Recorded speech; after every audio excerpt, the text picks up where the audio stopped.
Hey folks, how you doing? It's your old pal DJ Buddy of DJ Buddy's Rock Garden.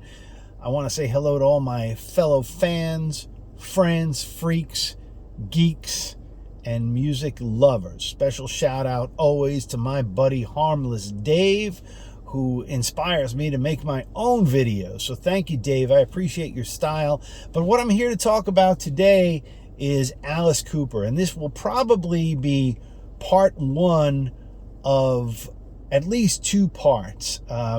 Specifically today, I am going to talk about Alice Cooper's influence in rock music. Now, I'm inspired to do so because of the recent exit by his incredible guitarist, Nita Strauss, Hurricane Nita Strauss.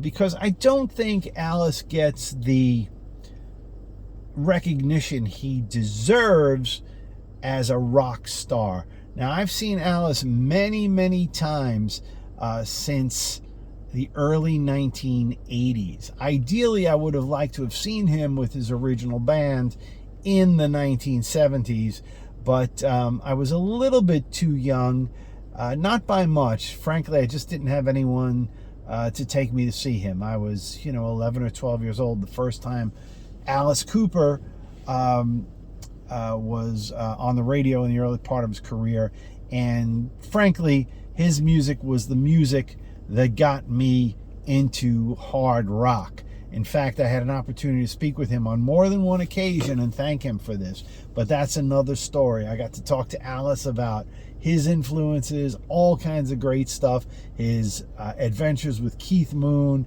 and some of the original Hollywood vampires. It was really great. But right now, I want to specifically focus and say that Alice is probably the most underappreciated rocker of all time. The guy is downright prolific, okay?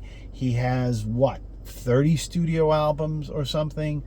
He's known for maybe half a dozen songs, which I'm not going to list here.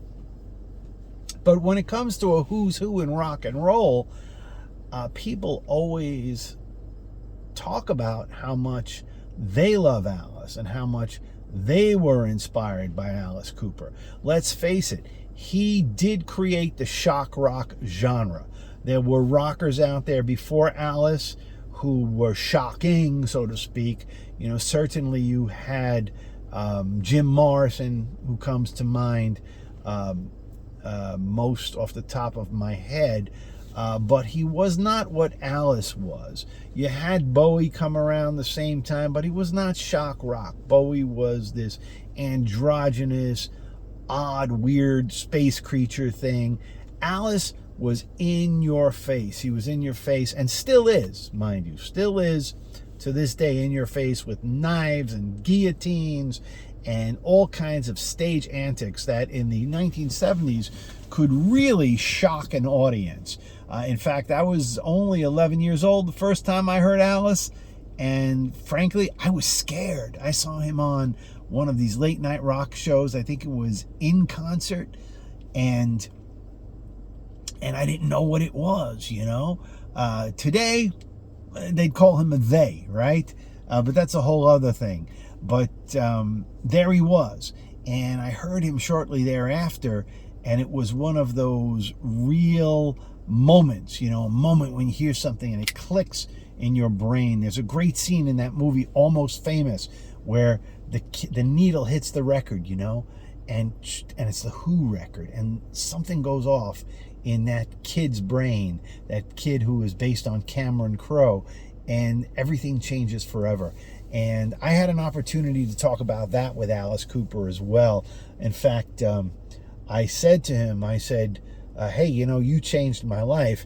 And his reply was, I hope for the better. And it cracked me up, still cracks me up. And anyway, he is probably one of the most underappreciated rockers, and that can so fervently be seen even by his recent abandonment by Nita Strauss. Cooper is never one of those guys to hold any resentment, but let's face it, he put Nita Strauss in the spotlight She's not going to get that where she is now with Demi Lovato and so forth. And but I'm sure there's a much bigger paycheck. You just got to look at the YouTube follows, the Instagram follows for Demi Lovato versus Alice Cooper, and it's, you know, easily Demi has 10 times the followers. But back to Alice. If you are not an Alice fan, it's probably because you just don't know much of his music. I highly recommend you go check him out. Check it out from probably 1971 on. Love it to death right up till today. There's not a stinker in the bunch. There are 2 albums prior to 1971 which were a little experimental. The band was getting its feet. There are great nuggets in there, though, of what would become the Alice Cooper Band. But start there. And in fact, maybe in my next video, I'll go through these records with you, both as an homage to Cooper himself. I'll do as many as I can as time permits, because I've got responsibilities. I'm an older dude with a younger wife and a little kid, and that's a real blessing, you know.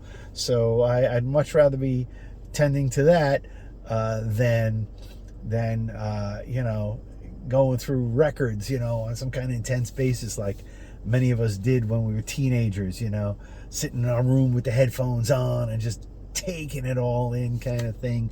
But I'm going to tell you again, Cooper, one of the greatest. If you're not a fan, go check him out. I tell you, you can pick up anything from 71 on, and you're going to get some great music. You can start in the middle. Go check him out.